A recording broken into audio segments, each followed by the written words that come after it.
In the Blue Ribbon report here, there's a section about the, it says, Piper would act as manager and underwriter of an issue of $60,650,000 of certificates of participation.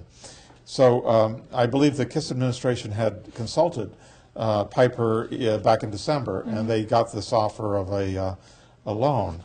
And I'm sure if someone, a company is willing to loan us $60 million, they must, that's a vote of confidence, and they must believe that there's a future in Burlington Telecom.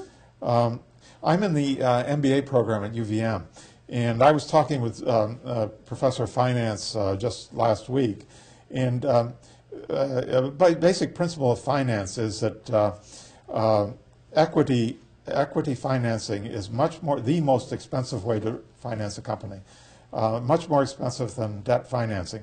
So if, for instance, Burlington Telecom takes a $60 million offer to get back on its feet, that is much cheaper than looking for a partner and giving the partner equity. But on the other hand, on the city council, there's conservatives, Republicans and conservative Democrats, and they tend to be the big money people. And now we have an economic downturn, the economy goes up and it goes down, and the people of Burlington, the taxpayers, have put a lot of money into Burlington Telecom. And these clever right-wingers on the city council, I think, would take advantage of the economic downturn to rip off the taxpayers, get the equity out of Burlington Telecom, and then when the economy goes up, they'll be rich again, and we won't have our public utility. And that's where I'm worried about this whole fire sale thing is really, you know, throwing Burlington Telecom out now and will satisfy some of those people in the city who, again, don't think that a public entity like city government should be in what they think is a world that just private companies should be running.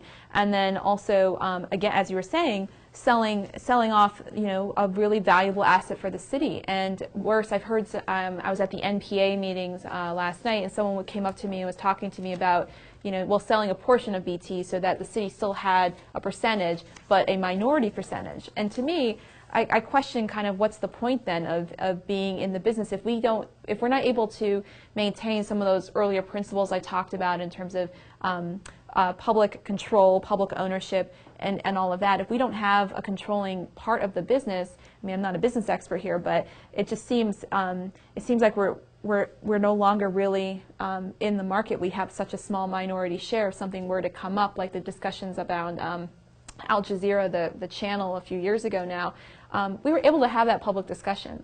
If Comcast, let's just say Comcast bought out, you know, 60% of Burlington Telecom or something, will they be willing to sit down and have a conversation with Burlington residents around whether or not to offer that channel? I mean, it's just to me, there's so much at risk in selling off Burlington Telecom in such a fashion that causes me a lot of concern. A minority interest would really defeat the whole purpose of having it, I think. We would be subsidizing a capitalist enterprise, and they would have the control. Right.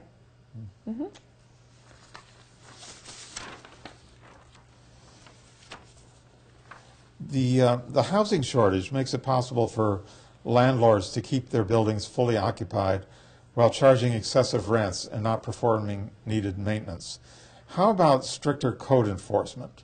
Lead paint can be a serious problem in older buildings. Does the code as it now stands provide adequate protection for young children who are most at risk for lead paint? Well, the code enforcement program, and this is something that I encourage people in other parts of the state, it would be great, you know, to see if other municipalities could start similar programs, because I think this is a great part of Burlington, that we do have these standards for our housing infrastructure basically within the city. But you know, it was very interesting. When I ran last year, I said code enforcement is really one of my top issues. I want to not only wrap my head around to see, is it working, is it not working, but to figure out how to make it stronger if it remotely possible. And I sat down with the code enforcement folks, the workers there, and they were under an interim director at the time, because we've been hiring for the last year. We just hired a brand new director, but it's been a long process to bring someone new on board. And it became very clear to me that while we have a lot of great concepts, like looking at lead paint and other issues in terms of standards for apartment housing and for houses, frankly, that the enforcement side is really difficult at times, because there are a lot of issues sometimes that will be multi-layered. So there's multiple city departments that technically have authority over various pieces. So in Ward 2, for example, someone would call me about a house on near Hyde Street. It wasn't on Hyde Street, it was one of the side streets off of there, that a person was doing work on, and so there was lots of confusing elements kind of conflicting. There was the zoning department and its kind of control over zoning permits that were going to be given to this house, and then there was kind of the aesthetic side, and then there was the safety side, which would be maybe more code enforcement, and then there was the resident or building owners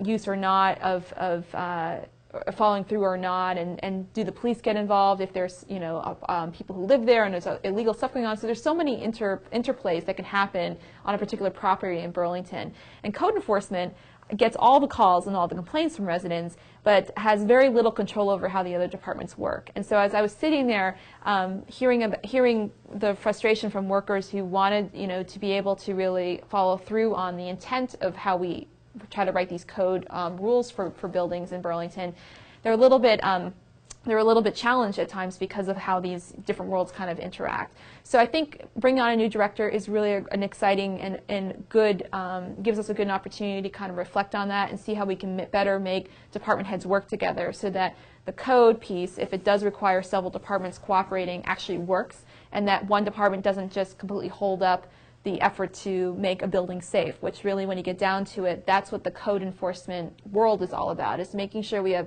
safe and strong housing stock that's adequate for people to live in. So I think there's a lot we can work on there, but I'm excited if I get back on City Council to really work with that new director and move us in that direction.